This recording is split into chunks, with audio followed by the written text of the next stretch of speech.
So what we're going to be doing today is I would really like to get started on our portrait. And the portrait project that we're going to be doing, we're going to be working on it a while. So my most important sort of thing right now is that you get a really good start and a really accurate start so that we're setting yourselves up, because as challenging as it's going to be, the easy parts are at the beginning. So if we don't get those right, well, we're kind of hurting ourselves in the long run. So the thing like setting up our grid and making sure our paper is ready to go is a really important one. So if you did not let me check your work yet, if you didn't finish this yet, don't jump to this next part until you've submitted this grid. I've got a chance to look at it and give you the thumbs up.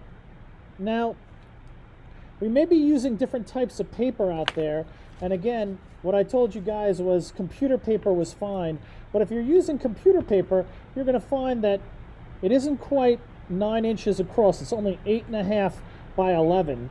So if you're doing it on computer paper, you're going to have a little skinny box at the top, which is not a big deal. We're not actually going to use the entire page for our project. And that's the first thing that I want to do, is I want to kind of divide our paper up so we have a margin on it. Now, the photograph that I've returned to you, the photograph that I've drawn a grid on, is actually 7 boxes across and 9 boxes down. So what we want to do is we want to kind of count off, and we can leave ourselves a little bit of a margin. So what I'm going to do is I'm just going to kind of mark off over here, and I've got 1, 2, and I could even number them up top. 1, 2, 3, 4, 5, 6, and 7. So I've got a little margin on this side, and I've got that skinny margin on the other side. So what I'm going to do is I'm going to take my ruler and I'm going to darken in that edge. Okay? I told you to keep your grid lines light, but this is going to be margin. I've left one little stripe of boxes there. I've had my paper tilted so you can see my whole page, but this is technically the top. Okay? Now I've got my corner, and I've got, 1, 2, 3, 4. I've got 9 this way. That'll give me a box at the bottom and a box at the top. I'll go ahead and get my ruler and set that up and just darken that line as well. Okay, and now that I got those 2 corners done, I can basically set up the rest of my page. And if you're using larger paper, that's good.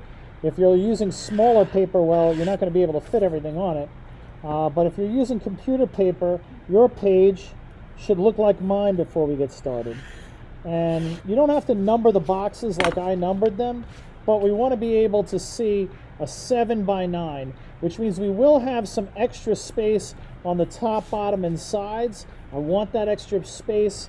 Make sure your paper looks like my paper before we start on and start working. So again, keep that in mind. I'll prop myself up a little bit over here and get set up in a second. All right.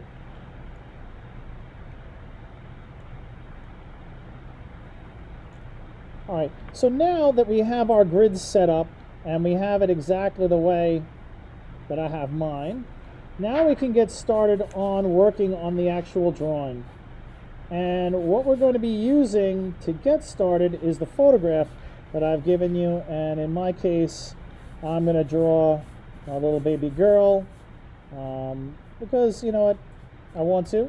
And I'm already tired of drawing my face. I've drawn it too many times this year. So what I'm going to do is I'm going to set up my photo and set up my grid now so we can work.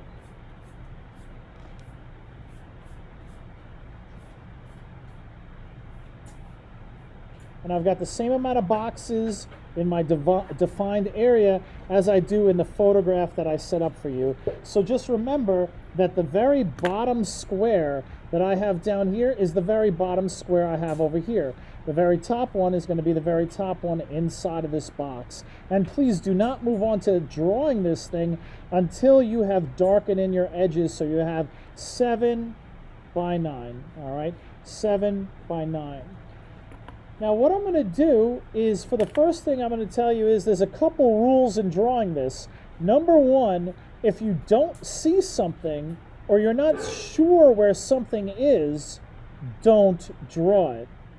This is more thinking and graphing than it is actual art at this point. What we want to do is we want to make sure we put the right thing in the right place. If you draw the shape of this thing perfectly, but you don't put it in the right box, you're going to look like a monster. If you draw, the perfect eye, the perfect nose, the perfect ear, but you don't have them in the right place and they're not the right size, it's really not going to matter. Now, I know some of you may have used a grid before to enlarge a picture. Some of you may not. I'm going to teach this as if you've never done this before.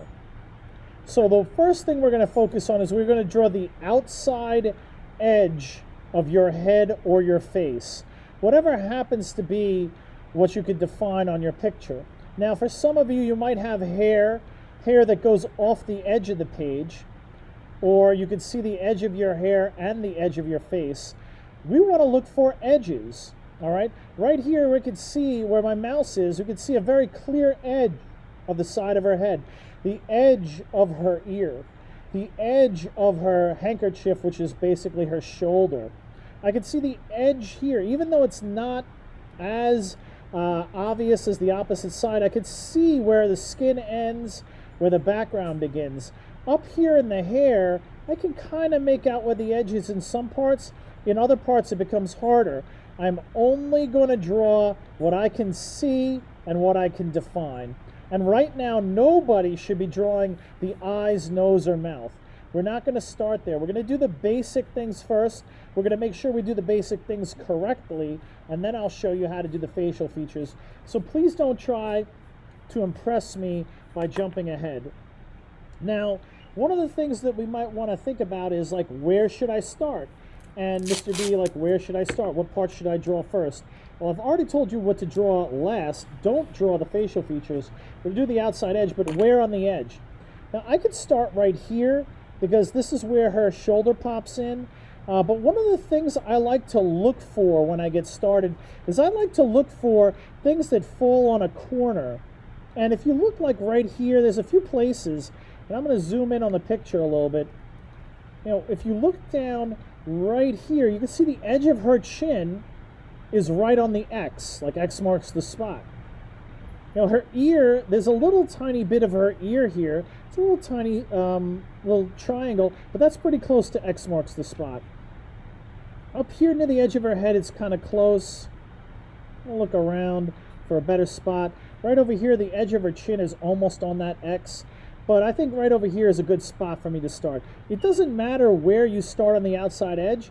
What I think you might find is easiest is to pick a spot where you already can see, like, the edge of my face is right on an X or right on a line. So I like that spot. I'm going to go ahead and zoom out so we can see the whole picture. But that is now going to correspond to my picture. So that's 2 boxes over, and really top of the first box. So when I go over here, I'm really starting right here.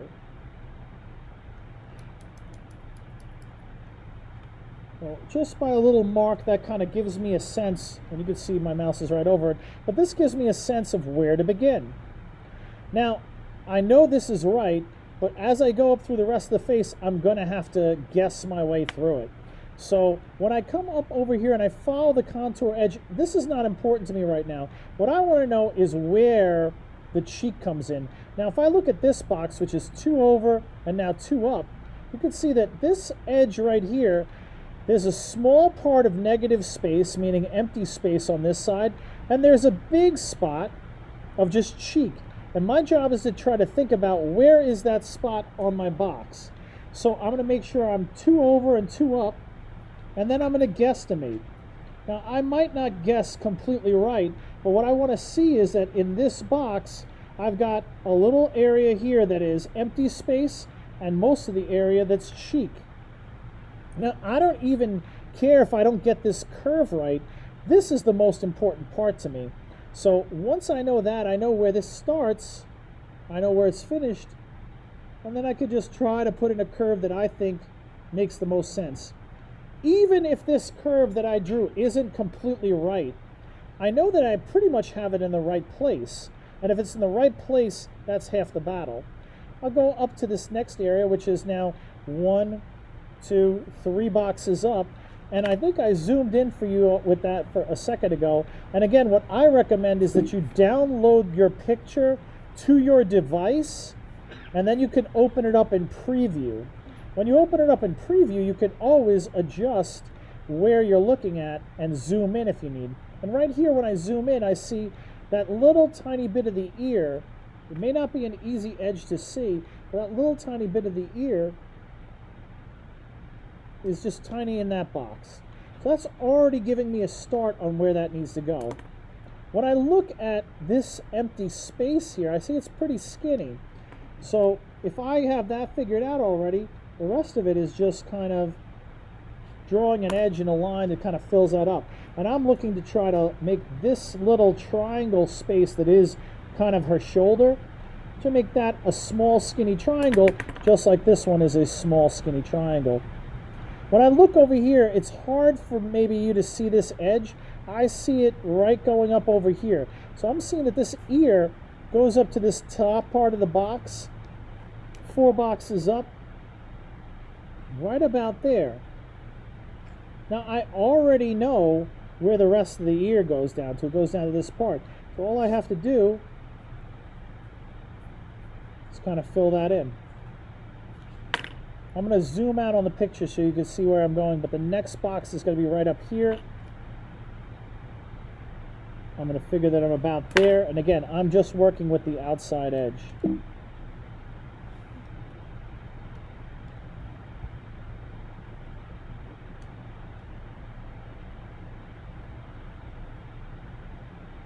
I'm going to look into this box now, which is 1, 2, 3, 4, 5 up.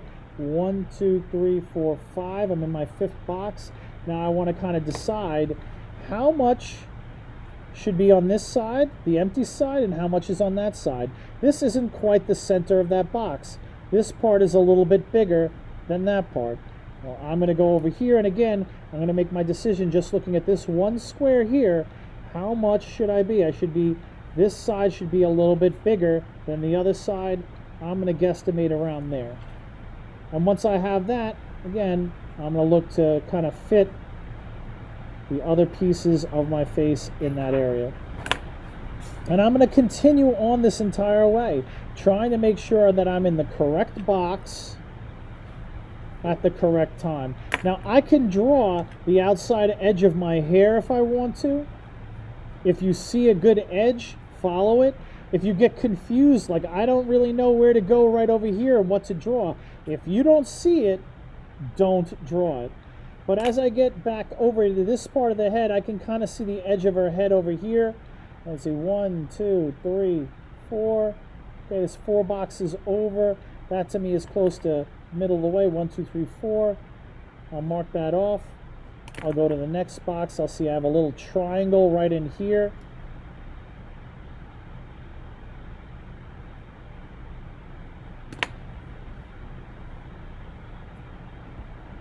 Take a look at this side. I'll try to figure out 2 boxes down. 1, 2 from the top. There's a little triangle of her head in here. That'll help me figure out where that's supposed to go. And slowly and methodically, I will attempt to sort of approximate where in the box the edge is, and I'm just going to follow around that edge of the head. And I'm going to work my way, and the most important thing I can do is just try to be accurate. We don't need to do any more than what you see me doing right now. I can see the lobe of her ear. It's kind of hard to see. I'm not going to draw what I don't see. If you can't see a part and you're not sure where to put it, that's an area for you to ask a question, and I'll help you figure out where that's supposed to be. You see how I jump around sometimes. I go down to this little part right over here because this for me is easy to figure out. And once I figure that out, that's going to kind of set up the next box and the next box for me. And I can see the edge of her jaw. right here, right up against the edge of her shirt. And again, I'm drawing edges. That one falls right on the X marks the spot. That's 2 over. That's right here. And that will help me once again figuring out where that's supposed to go. I'm going to look into this box and see how low into that box should this be. Her chin, which is really just up against the shirt. I'm going to guesstimate and move around. And remember, you know what, I have a lot more experience doing this than you do. So I'm probably going to do this a lot faster than you're going to. That's why I'm going to give you a lot of time to get this stuff done. My objective is not that you get this done quickly. My objective is that you get this done accurately. So as you're working, just keep in mind, you know what, are you putting the right thing in the right place? Because getting it over with and done with quick does not help us. What we want is accuracy. We want to be able to feel good about where we drew these things and how we drew these things. So I have pretty much completed my outside of the edge of the face, and that's all you have to do. Now, my daughter's hair is really not grown in just yet. She's kind of got a head like mine. So I don't really have a really hard hairline over here, or like just anything to do with my hair. So I'm not going to draw anything. But if you see your hairline and you can see an edge in there, go ahead and draw it. But if you don't see an edge, don't. This is all we have to do for the very first part. All I want to see is that you've marked off your paper 7 by 9, and that to the best of your ability, you've followed around the outside edge of the shoulders, the neck, if your neck is in the picture, and the face. All right, if you have hair in the picture, the hair can be drawn as well, but we're not shading anything in. And again, we're only looking that we place the correct thing in the right box. Once we're done with this, you'll take a picture of your work and then submit it for me to double check. I don't want to move anybody along unless we're all at the right spot in the right place. And again, it's not a race to get it done fast, it's a race to get it done accurately. If you happen to have worn a mask in your picture, you could draw the edge of the mask as well. Wherever that hard line shape of the mask fits, that's where you can draw it.